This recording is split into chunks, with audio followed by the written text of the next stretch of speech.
ओम शांति। 1/1/2025 बाबा के महावाक्य हैं।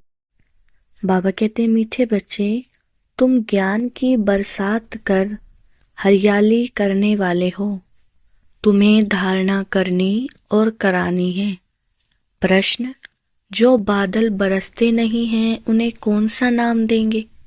उत्तर, वह है सुस्त बादल। चुस्त वह जो बरसते हैं। अगर धारणा हो तो बरसने के बिना रह नहीं सकते। जो धारणा कर दूसरों को नहीं कराते, उनका पेट पीठ से लग जाता है। वह गरीब है, प्रजा में चले जाते हैं। दूसरा प्रश्न है, याद की यात्रा में मुख्य मेहनत कौन सी है? उत्तर है, अपने को आत्मा समझ बाप को बिंदु रूप में याद करना। बाप जो है, जैसा है, उसी स्वरूप से यथार्थ याद करना, इसमें ही मेहनत है। गीत है जो पिया के साथ है। ओम शांति। जैसे सागर के ऊपर में बादल हैं, तो बादलों का बाप हुआ सागर। जो बादल सागर के साथ हैं, उनके लिए ही बरसात है। वह बादल भी पानी भरकर फिर बरसते। तुम भी सागर के पास आते हो भरने के लिए। सागर के बच्चे बादल तो हो ही, जो मीठा पानी खींच लेते हो। अब बादल भी अनेक प्रकार के होते हैं। कोई खूब जोर से बरसते हैं, बाढ़ कर देते हैं। कोई कम बरसते हैं। तुम्हारे में भी ऐसे नंबरवार हैं जो खूब जोर से बरसते हैं। उनका नाम भी गाया जाता है। जैसे वर्षा बहुत होती है तो मनुष्य खुश होते हैं, यह भी ऐसे हैं। जो अच्छा बरसते हैं उनकी महिमा होती है। जो नहीं बरसते हैं उनकी दिल जैसे सुस्त हो जाती है। पेट भरेगा नहीं। पूरी रीति धारणा ना होने से पेट जाकर पीठ से लगता है। फैमन होता है तो मनुष्यों का पेट पीठ से लग जाता है। यहाँ भी धारणा कर और धारणा नहीं कराते हैं तो पेट जाकर पीठ से लगेगा। खूब बरसने वाले जाकर राजा रानी बनेंगे और वह गरीबों का पेट पीठ से रहता है। तो बच्चों को धारणा बड़ी अच्छी करनी चाहिए। इसमें भी आत्मा और परमात्मा का ज्ञान कितना सहज है। तुम अब समझते हो, हमारे में आत्मा और परमात्मा दोनों का ज्ञान नहीं था, तो पेट पीठ से लग गया ना। मुख्य है ही आत्मा और परमात्मा की बात। मनुष्य आत्मा को ही नहीं जानते हैं तो परमात्मा को फिर कैसे जान सकेंगे? कितने बड़े विद्वान पंडित आदि हैं, कोई भी आत्मा को नहीं जानते। अब तुमको मालूम हुआ है कि आत्मा अविनाशी है। उसमें 84 जन्मों का अविनाशी पार्ट नोंदा हुआ है, जो चलता रहता है। आत्मा अविनाशी तो पार्ट भी अविनाशी। आत्मा कैसा ऑलराउंड पार्ट बजाती है ये किसको पता नहीं है। वह तो आत्मा सो परमात्मा कह देते। तुम बच्चों को आदि से लेकर अंत तक पूरा ज्ञान है।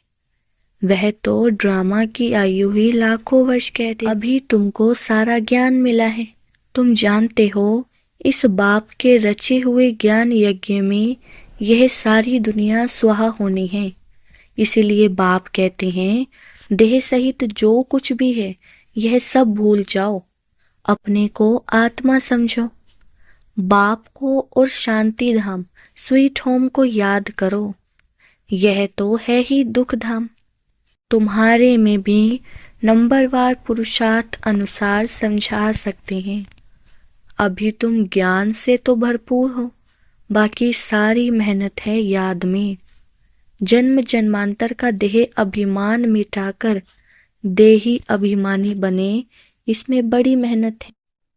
कहना तो बड़ा सहज है, परंतु अपने को आत्मा समझे और बाप को भी बिंदु रूप में याद करें, इसमें मेहनत है।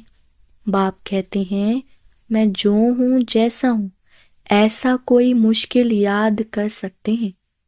जैसे बाप वैसे बच्चे होते हैं ना। अपने को जाना तो बाप को भी जान जाएंगे। तुम जानते हो पढ़ाने वाला तो एक ही बाप है, पढ़ने वाले बहुत हैं। बाप राजधानी कैसे स्थापन करते हैं वह तुम बच्चे ही जानते हो। बाकी यह शास्त्र आदि सब हैं भक्ति मार्ग की सामग्री। समझाने के लिए हमको कहना पड़ता है, बाकी इसमें घृणा की कोई बात नहीं है।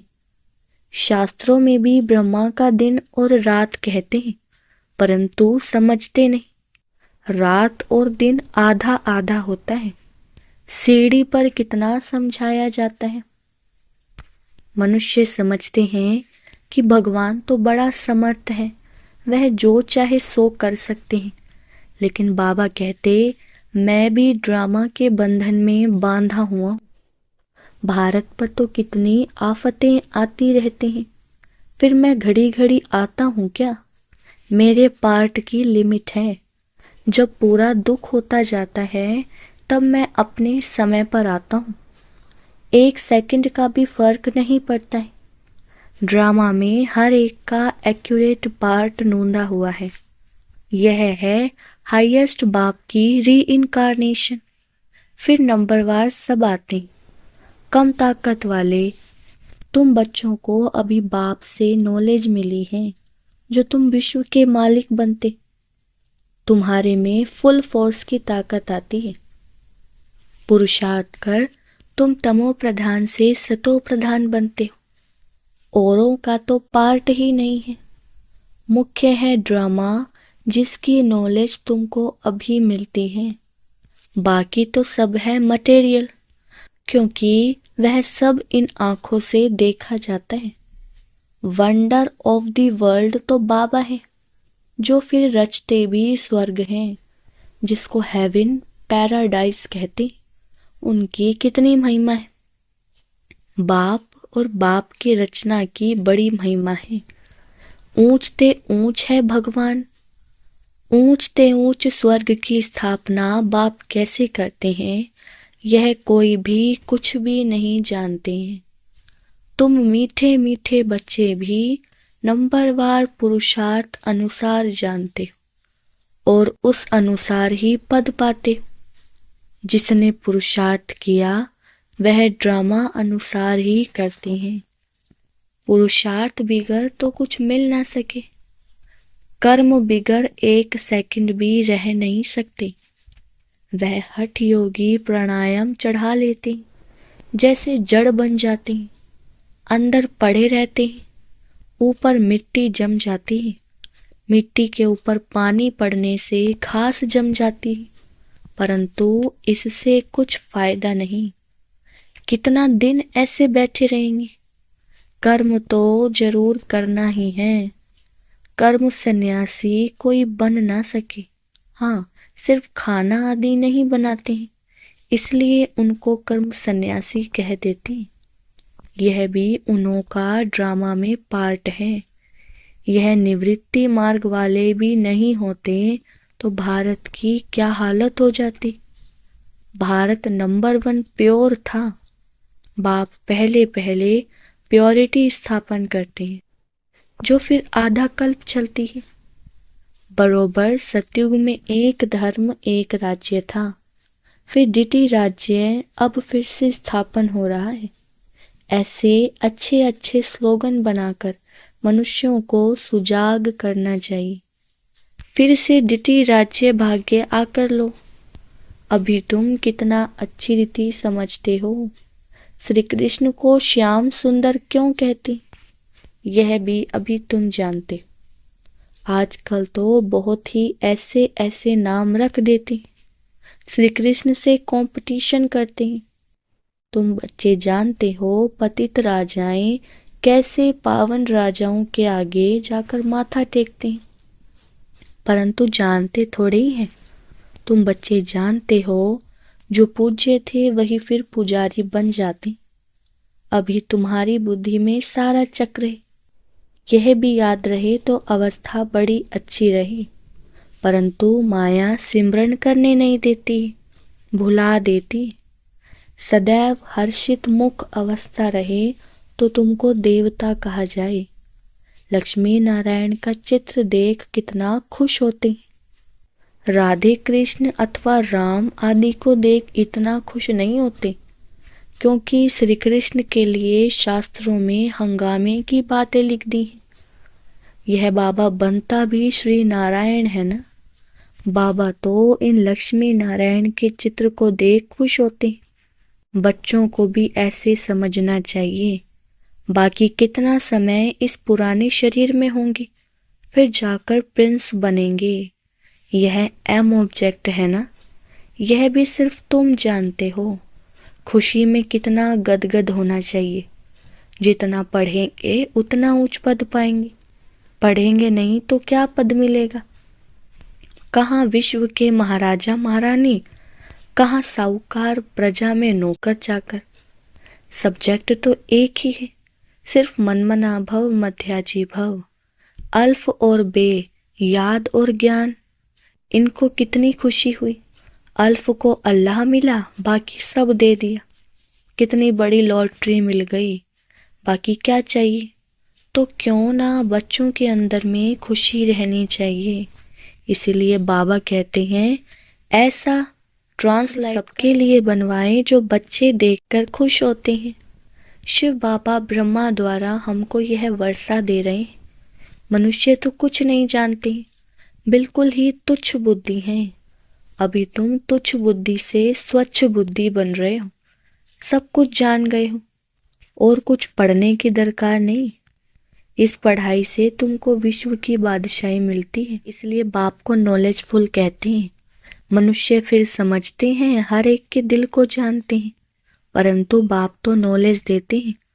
टीचर समझ सकते हैं, फलाना पढ़ते हैं, बाकी सारा दिन यह थोड़े ही बैठ देखेंगे कि इनकी बुद्धि में क्या चलता है। यह तो वंडरफुल नॉलेज है। बाप को ज्ञान का सागर, सुख शांति का सागर कहा जाता है। तुम भी अभी मास्टर ज्ञान सागर बनते हो, फिर यह टाइटल उड़ जाएगा। फिर सर्वगुण संपन्न 16 कला संपूर्ण बनेंगे। यह है मनुष्य का ऊंच मर्तबा। इस समय यह है ईश्वरीय मर्तबा। कितनी समझने और समझाने की बातें। लक्ष्मी नारायण का चित्र देख बड़ी खुशी होनी चाहिए। हम अभी विश्व के मालिक बनेंगे। नॉलेज से ही सब गुण आते। अपना एम ऑब्जेक्ट देखने से ही रिफ्रेशमेंट आ जाती है। इसलिए बाबा कहते हैं यह लक्ष्मी नारायण का चित्र तो हर एक के पास होना चाहिए। यह चित्र दिल में प्यार बढ़ाता है। दिल में आता है बस यह मृत्यु लोक में लास्ट जन्म है, फिर हम अमर लोक में जाकर बनूंगा तत्त्वम। ऐसे नहीं कि आत्मा सो परमात्मा, नहीं, यह ज्ञान सारा बुद्धि में बैठा हुआ हो। जब भी किसको समझाते हो, बोलो हम कभी भी कोई से भीख नहीं मांगते। प्रजापिता ब्रह्मा के बच्चे तो बहुत हैं, हम अपने ही तन मन धन से सेवा करते हैं। ब्राह्मण अपनी कमाई से ही यज्ञ को चला रहे हैं, शूद्रों के पैसे नहीं लगा सकते। ढेर बच्चे हैं, वह जानते हैं जितना हम तन मन धन से सर्विस करेंगे, सरेंडर होंगे, उतना पद पाएंगे। जानते हैं बाबा ने बीज बोया है तो यह लक्ष्मी नारायण बनते हैं। पैसे यहाँ काम में तो आने नहीं है, क्यों ना इस कार्य में लगा दे। फिर क्या सरेंडर होने वाले भूख मरते हैं क्या। बहुत संभाल होती रहती है। बाबा की कितनी संभाल होती रहती है। यह तो शिव बाबा का रथ है ना, सारे वर्ल्ड को हेवन बनाने वाला है। यह हसीन मुसाफिर है। परमपिता परमात्मा तो आकर सबको हसीन बनाते हैं। तुम सावरे से गोरा हसीन बनते हो ना। कितना सलोना साजन है, आकर सबको गोरा बना देते हैं। उन पर तो कुर्बान जाना चाहिए, याद करते रहना चाहिए। जैसे आत्मा को देख नहीं सकते, जान सकते हैं, वैसे परमात्मा को भी जान सकते हैं। देखने में तो आत्मा परमात्मा दोनों एक जैसे बिंदु हैं, बाकी तो सारी नॉलेज है। यह बड़ी समझ की बातें हैं। बच्चों की बुद्धि में यह नोट रहनी चाहिए, बुद्धि में नंबरवार पुरुषार्थ अनुसार धारणा होती है। डॉक्टर लोगों को भी दवाइयाँ याद रहती है ना, ऐसे नहीं कि उस समय बैठ किताब देखेंगे। डॉक्टरी की भी पॉइंट्स होती है, बैरिस्ट्री की भी पॉइंट्स होती हैं। तुम्हारे पास भी पॉइंट्स है, टॉपिक्स हैं जिस पर समझाते हैं। कोई पॉइंट किसको फायदा कर लेती है, कोई को किस पॉइंट से तीर लग जाता है। पॉइंट तो बहुत ढेर की ढेर हैं। जो अच्छी रीति धारण करेंगे वह अच्छी रीति सर्विस कर सकेंगे। आधा कल्प से महारोगी पेशेंट हैं, आत्मा पतित बनी है, उनके लिए एक अविनाशी सर्जन दवाई देते हैं। वह सदैव सर्जन ही रहते हैं, कभी बीमार होते नहीं, और तो सब बीमार पड़ जाते हैं। अविनाशी सर्जन एक ही बार आकर मनमना भव का इंजेक्शन लगाते हैं। कितना सहज है। चित्र को पॉकेट में रख दो सदैव। बाबा नारायण का पुजारी था तो लक्ष्मी का चित्र निकाल अकेला नारायण का चित्र रख दिया। अभी पता पड़ा है जिसकी हम पूजा करते थे वह अब बन रहे हैं। लक्ष्मी को विदाई दे दी तो यह पक्का है हम लक्ष्मी नहीं बनूंगा।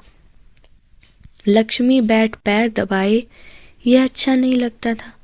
उनको देखकर पुरुष लोग स्त्री से पैर दबवाते। वहां थोड़े ही लक्ष्मी ऐसे पैर दबाएगी। यह रस्म रिवाज वहां होती नहीं। यह रस्म रावण राज्य की है। इस चित्र में सारी नॉलेज है। ऊपर में त्रिमूर्ति भी है। इस नॉलेज को सारा दिन सिमरन कर बड़ा वंडर लगता है। भारत अब स्वर्ग बन रहा है। कितनी अच्छी समझा। पता नहीं मनुष्यों की बुद्धि में क्यों नहीं बैठता है। आग बड़े जोर से लगेगी, बोर को आग लगनी है। रावण राज्य तो जरूर खलास होना चाहिए। यज्ञ में भी पवित्र ब्राह्मण चाहिए। यह बड़ा भारी यज्ञ है सारे विश्व में प्योरिटी लाने का। वो ब्राह्मण भी बल ब्रह्मा की औलाद कहलाते हैं, परंतु वह तो कुक वंशावली। ब्रह्मा की संतान तो पवित्र मुख वंशावली थे ना, तो उन्हों को यह समझाना चाहिए। अच्छा, मीठे मीठे सिकिलदे बच्चों प्रति माता पिता बाप दादा का याद प्यार और गुड मॉर्निंग। रूहानी बाप की रूहानी बच्चों को नमस्ते। हम रूहानी बच्चों की रूहानी बाप दादा को नमस्ते नमस्ते, गुड मॉर्निंग। धारणा के लिए मुख्य सार। फर्स्ट पॉइंट है स्वच्छ बुद्धि बन, वंडरफुल ज्ञान को धारण कर बाप समान मास्टर ज्ञान सागर बनना है। नॉलेज से सर्वगुण स्वयं में धारण करने हैं। दूसरा, जैसे बाबा ने तन मन धन सर्विस में लगाया, सरेंडर हुए, ऐसे बाप समान अपना सब कुछ ईश्वरीय सेवा में सफल करना है। सदा रिफ्रेश रहने के लिए एम ऑब्जेक्ट का चित्र साथ में रखना है। वरदान है एक रस स्थिति द्वारा सदा एक बाप को फॉलो करने वाले प्रसन्न चित्त भव। विस्तार, आप बच्चों के लिए ब्रह्मा बाप के जीवन एक्यूरेट कंप्यूटर हैं। जैसे आजकल कंप्यूटर द्वारा हर एक प्रश्न का उत्तर पूछते हैं, ऐसे मन में भी जब कोई प्रश्न उठता है तो क्या, क्यों, कैसे के बजाय ब्रह्मा बाप के जीवन रूपी कंप्यूटर से देखो। क्या और कैसे का क्वेश्चन ऐसे में बदल जाएगा। प्रश्न चित्त के बजाय प्रसन्न चित्त बन जाएंगे। प्रसन्न चित्त अर्थात एक रस स्थिति में एक बाप को फॉलो करने वाले। स्लोगन, आत्मिक शक्ति के आधार पर सदा स्वस्थ रहने का अनुभव करो। विशेष नोट, सभी ब्रह्मावत्स 1 जनवरी से 31 जनवरी 2025 तक विशेष अंतर्मुक्ता की गुफा में बैठ योग तपस्या करते हुए पूरे विश्व को अपनी शक्तिशाली मनसा द्वारा विशेष सकाश देने की सेवा करना जी। इसी लक्ष्य से इस मास के पत्र पुष्प में जो अव्यक्त इशारे भेजे गए हैं वह पूरे जनवरी मास में मुरली के नीचे भी लिख रहे हैं। आप सभी इन पॉइंट्स पर विशेष मनन चिंतन करते हुए मनसा सेवा के अनुभवी बनो। अपनी शक्तिशाली मनसा द्वारा सकाश देने की सेवा करो। आप शांति दूत बच्चे कहाँ भी रहते चलते फिरते सदा अपने को शांति दूत समझकर चलो। जो स्वयं शांत स्वरूप शक्तिशाली स्वरूप में स्थित होंगे वह दूसरों को भी शांति और शक्ति की सकाश देते रहेंगे। अच्छा, ओम शांति।